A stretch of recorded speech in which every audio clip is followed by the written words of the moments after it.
What's going on, ladies and gentlemen? Welcome back to part 2 of my special Bond ranking video. I apologize for the tardiness, but now, let's get back to business. We're going to change gears now. As like I said, this is part 2. Now we're going to depart from the Connery era, and now we're going to move into the Roger Moore era.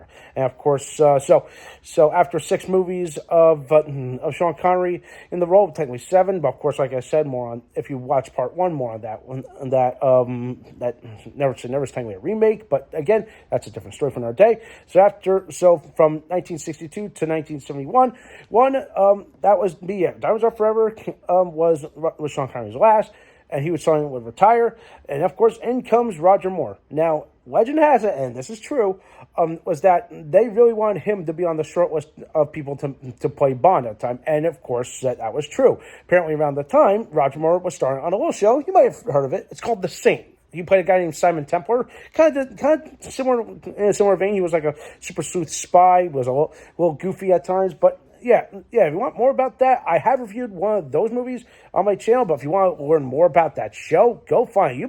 You'll get in for a treat for watching any of those. All right, and then of course there was a remake many years later with Val Kilmer, R.I.P. Val Kilmer, in the titular role. But of course, again, totally different things. But besides that, now we get into the Roger Moore era, and for many at the time, everyone says that Roger Moore was the one that they all fell in love with, and I kind of agree, and especially for me, even though I wasn't born that generation, I wasn't a Gen X or a Baby Boomer, where the heck they were. I'm a millennial. Well, I don't consider myself a millennial.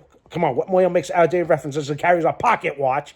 But beside that, I really like the Roger Moore era a lot because of a couple of things. I just love how cool and calm took him into a different realm, and so of course the cool gadgets, memorable moments, and all that. But also there's also campiness, which leads me to today's one of today's honorable mentions. One of those honorable mentions is of course Moonraker. Yes, you might have heard me talk about this before in the past, but I did not particularly enjoy the Moonraker. This was definitely the weakest of the Roger Moore era because the campy tone of the story, Jaws with a love interest, a super over the top villain, crazy visual effects, especially considering that the latter part of the story takes place in space. And of course, why not? It was around the time that a little famous sci-fi franchise had hit the waves. You might have heard of it, Star Wars. So everybody wanted to capitalize on it. So the James Bond decided, hey, let's go to space, kind of thing. It did pan out like it was just bad. Most of it was bad, but did lead to one of the best double entendre lines in the history of cinema. Good God, what's Bond doing? I think he's attempting re-entry, sir. I'm sorry, I had to do that. But anyway, so that's one honorable mention. The other honorable mention goes to Live and Let Die. Now, I'm probably going to get some flack for this. Yes, there was times I really enjoyed this. There were some really good moments and whatnot. But however, what kind of takes it out of it is that the focus of the story, or the overall theme, feels more like a blaxploitation movie at the time. Now, again, I'm not trying to play the race card. I'm not trying to be racist at all. I mean, those movies are very fun. Okay, the Shaft movies very good. Foxy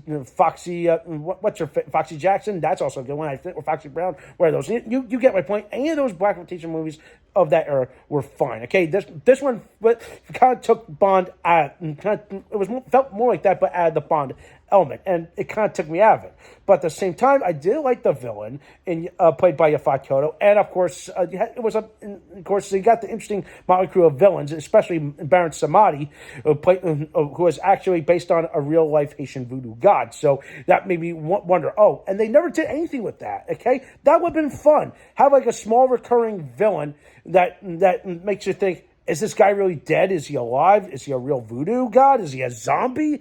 Because that's a little bit of like zombie lore, in case you guys did not know. All right, but again, besides that's why it's kind of low on my list for that one. But then again, there's some moments of brilliance in that movie. Some moments that make me just go why?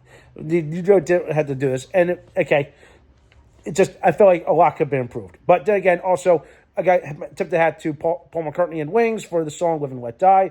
Good song overall. Anyway, outside of those, let's get to the main event. Coming at number 5, will be Man with the Golden Gun. Oh yes. I know everyone's gonna say, wait a minute, why isn't this lower on your list? But to be fair, everyone says there's some moments of brilliance in this story. Everyone loves the villain, and Christopher Lee embodied this character of Francisco Scaramanga. And we're not true to legend. This character was based on a bully that Fleming dealt with in his life. Okay, so. Yeah, funny how art imitates life. It works. I love the cold calculatedness of this character. Christopher Lee. This was peak Christopher Lee at the time because he was no longer done doing Hammer films. He wanted to do something different, and here he is, and he embodied this character of Francisco Scaramanga, and it worked to perfection. And the other thing that people also always think about this movie is, of course, there was a famous car stunt.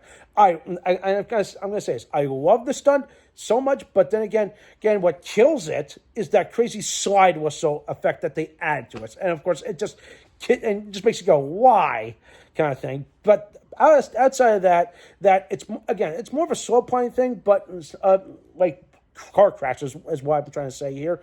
Or let's see, a head-on collision between Bond and Scaramanga, and the finally culminates in a big fight or / chase in Mirror Island Fortress somewhere in the South Pacific kind of thing, and it really works. Like, good on them. It's far from perfect. I feel like there could have been some moments where you just say, hey, maybe it just feels just camp at times, which of course it was. Again, back to what I mentioned about Moonraker, this definitely felt like it. So yeah, give or take. But that's what I enjoy about Man with the Golden Gun. If you want to learn more about that, I might have talked about it in a previous video. I think it was my favorite Bond movies ranking, but of course that was a long time ago. Look up that one. Coming in at number 4, Octopussy. Yes, for this around this time Bond is now shifting into a different gear, and I really like this one because I love the really sinister villain of Kamal Khan, played by the late Louis Jourdain. And here's something you probably didn't know is that this guy is also famous for playing Dracula in a 70s version that the BBC put out many years earlier, and he played Dracula almost to a T. And like everyone says that like his performance was great, although not spot on perfect, and actually depicted Dracula according to what the book said. But but outside of that, moments of brilliance in this movie, I really loved some of the interesting stunt work and gadgets. I love the locale. The India saying was pretty good. Maud Adams returning as. Yes, I say Maud Adams returning. The reason why I say that was she was in Man with the Golden Gun, but she had a minor role where she was killed by Scaramanga. But here she is now more of a prominent Bond girl role. She's Octopussy herself, the leader of her little circus. You got all that. You got a lot of interesting things that going on. There's again, like if you want to know more about that, I think I talked about it in a review on my Action Sunday many moons ago. But yeah, there's moments in Octopussy that make you go, oh wow, I didn't think about that. But the downside is that this movie felt like a drag at times. That's my only gripe about it. Like there's moments where you could say, all right, I think they could have just cut this out or not include it or just brand or built something off of it.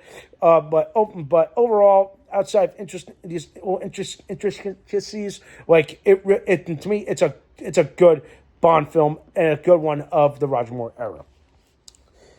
Coming in at number 3, For Your Eyes Only. Oh yes, this one was, I think I would kind of think is more of like the Bridger story. Like if let me explain this. Like at the beginning of the movie, this really shows you the real true passing of the torch between Bond actors from Lazenby. Well, again, remember Lazenby came between Connery and Moore, but remember, he did Majesty's Secret Service, but Connery came back for Dinosaur Forever in '71, but they never acknowledged the one story, which was Tatiana Bond, what do you call her?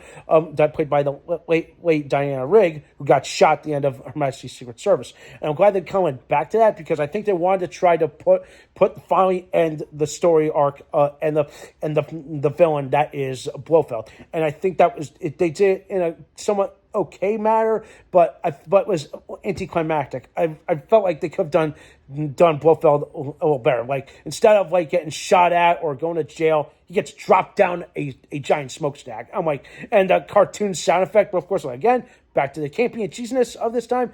Yeah, I was like, all right, so it's funny. It's a good way to finally put an end to this fucking villain. It's like, adios, Blofeld. Well, we'll see you in another maybe 50 years until Spectre. So. But outside of that, the rest of this movie is just pretty cool. I love the setting, the Mediterranean. It's a part of the world that I don't think Bond has ever visited up until that point. Melina Havelock, great character. You got the silent villain protagonist in Emil Locke, played by I forget what the guy's name is, but I recognize him in a few other movies at the time, including Scream and Scream Again. But you didn't know that. And then, of course, you got Aris Christos, played by Julian Glover. Yes, General Veers and Grandmaster Peaceful from Game of Thrones is the villain in this movie. Yes, if you're a fan of any of those properties, you will enjoy this movie. Okay. Then, of course, you got our more exotic locales. You've got the Italian Alps, some great stunt work, some interesting group of characters. When it comes to like car stunts, there's not much of that, but the action's top. I really enjoyed it. And then, of course, the final act just brings it all together, and also with a funny cameo from Her Majesty, as I call her. Well, it's technically the Prime Minister, as I call as I'm trying to allude at. But overall, it's a fine movie. It's one. Well, I've seen this movie more times than you can think, and of course, I really love that song played by Shanna Easton. For Your Eyes Only, great song. I say look it up. If you have not seen this one, give it a try. Okay, I might have reviewed this movie in the past. Give it a watch. All right.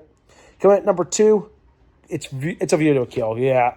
I know. I might have talked about this movie to death before on this channel back in my Bond ranking. If you want to know more about that, you can probably find that video. But overall, this was the swan song. This was the final movie of Roger Moore's run, because around this time you could tell he was getting up there. Like, apparently around this time, I don't know if anybody knows this. Like, he actually got a facelift like prior to filming, or around this time it was vaguely visible. Like, and you can tell like Moore was getting exhausted in this movie, but that doesn't detract from anything else that happens in this movie, especially from a good plot, a good villain in Max Zorn. I really enjoyed this movie. You again, go find my review about this if you want to learn more.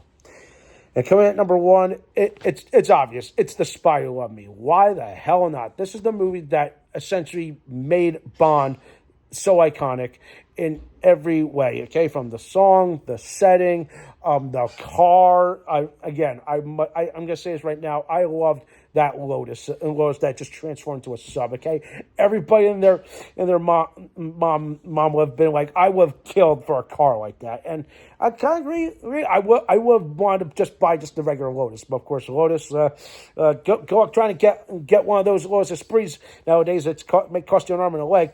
But I heard that the actual replica model, it might still be available. Do some soul searching and you might find it. And outside of that, like, again, so many great moments, so many great Lake House, the fighting, the visuals, it's all there.